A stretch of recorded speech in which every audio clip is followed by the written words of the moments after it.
Hi there, welcome to the very first video of this channel. This video is to help you achieve a 140 plus score on the Duolingo English test. It doesn't seem like a lot of time ago, but 8 years ago my wife and I were through a very similar situation than many of the test takers are going through right now. We wanted to leave our home country of Brazil and go study abroad. So, to help you achieve your score and achieve your dream of studying abroad, we're going to release a free lesson from our course called The Ultimate Guide to the Duolingo English Test. The reasoning behind this name is very simple. The only way you will go very well in this test is by practicing. On this course, we will have multiple practical examples and we will explain the questions thoroughly so that you can understand and so that it can help you improve your score and achieve your goals. Keep tuned, and if you like the content of this video, please give it a thumbs up, subscribe to the channel, and if you like the course sample, please visit our course on the description link below. And if you see this video and want a discount on your course, send us an email and we'll give you a coupon. Thank you very much and all the best on your journey. Welcome to this test 9 of the course. I hope you're doing well and that you're enjoying the course so far. This question is called Respond the question with at least 50 words. In this question, as the name suggests, you will be required to answer a written question with at least 50 words. Therefore, you will be tested on your writing and vocabulary skills. Okay, are you ready? Let's go for it. Alright, so in this case scenario, is an instance in which you have been surprised and the question is what happened. For this question, you should use some writing techniques. That is starting by a general statement. For example, I was surprised for my birthday party last year. Then you should proceed to describing how you were surprised, who was involved, and what happened. The purpose of start by writing a general statement, that means your first phrase being the high level description of what happened, is to create what writers call ambience. The ambience is something that is created when you prepare the narrative and give the reader general information before you can go into the details. So if you start this one with, I was surprised for my birthday party last year, like such, then you can start to think about what happened and start writing the details. You will know the word count as it is displayed on the center of the screen, but that should not limit you but guide you. Remember, you have to write at least 50 words. So the goal is to actually make sure that you have a good and objective explanation of what happened. Now, let's ha- now let's write what happened and who was involved. My girlfriend Mary has organized a surprise party with the help of my best friend. Now, you see that we gave a brief description of how did it happen and who was the primary involved. In this case, Mary and the unnamed best friend. After that, we will go into what happened and start giving away more details about the situation. Here, I apologize, my computer programming skills are not that great, not to say inexistent, so I cannot replicate on the screen the exact window that you have in the exam. Instead, I move the word count to the side so that we can continue just here on PowerPoint. I hope that this is good enough for the purpose of learning this task. Now, let's continue. Now, look at the details on what happened as part of the description. Mary first pretended to forget about my birthday, and it annoyed me for the entire day. Then my best friend asked me if I could go to his house to help him fix something. The moment I stepped in, I was received by a gathering of 15 people saying surprise. There you are.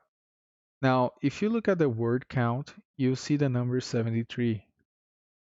That very well means that you could stop right there. You have perfectly and objectively described the situation when you were surprised for your birthday party last year.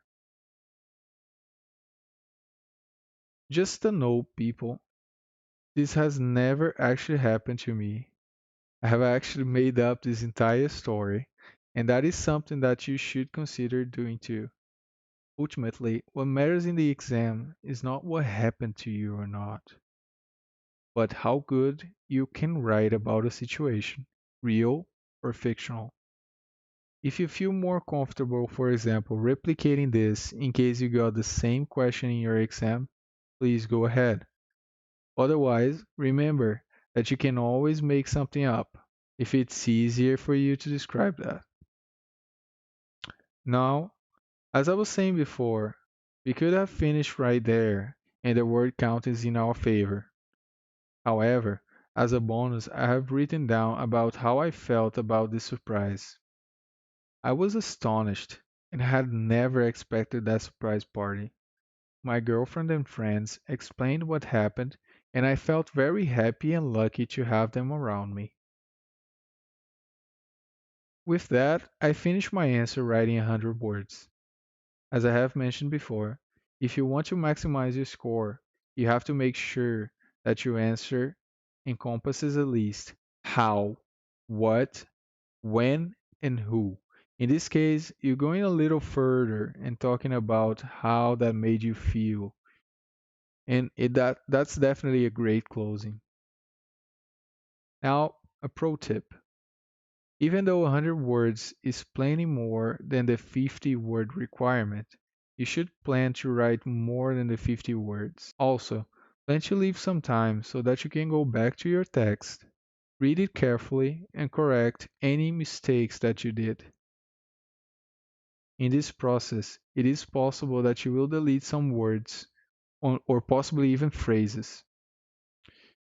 If you do that and you only have 50 words, maybe the time will end and you will be in trouble.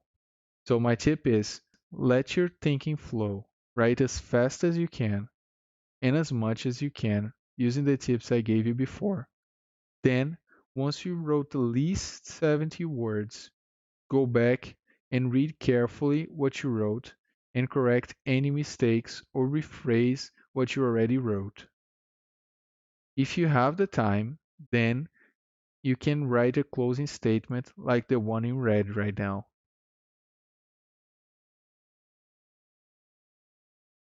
Now, let's do some practicing. This question on the screen is very similar to the one we have just learned. I would like you to try and write this question following the tips that I have explained previously. Please open your text editor and record your time while you do the question. In the end, we will provide you a model answer that you can compare with your text. In a few seconds, I will provide you with the answer for this question. Please pause the video right away if you intend to work on this.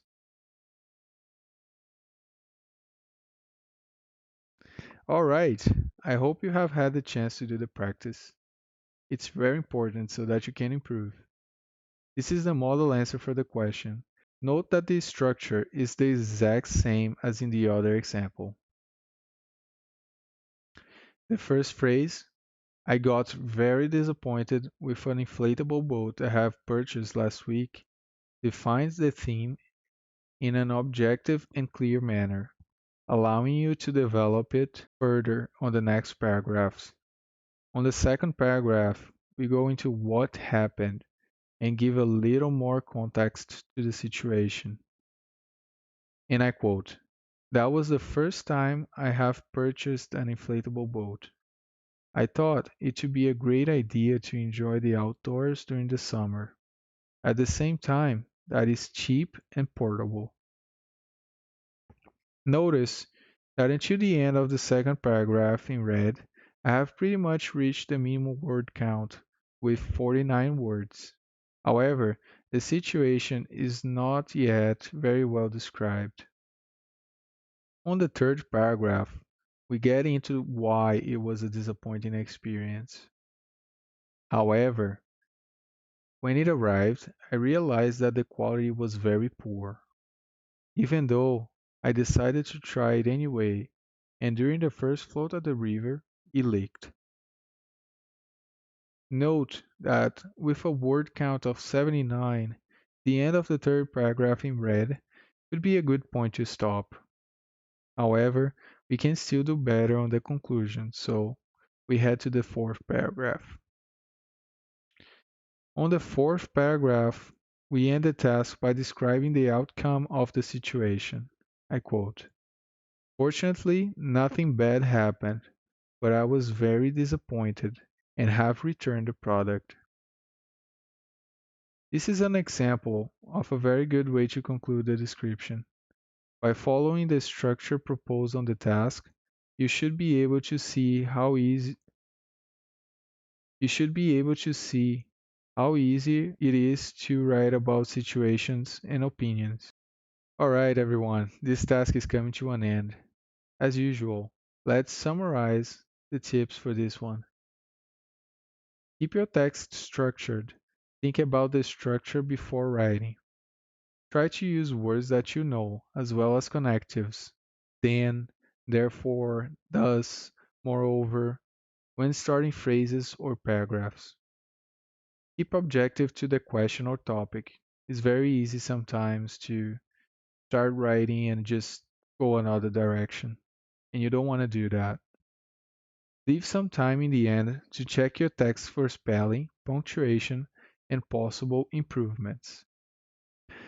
Alright, I hope that's been helpful to you and that helps you to improve on the exam. Thank you very much for being with us and have a wonderful day.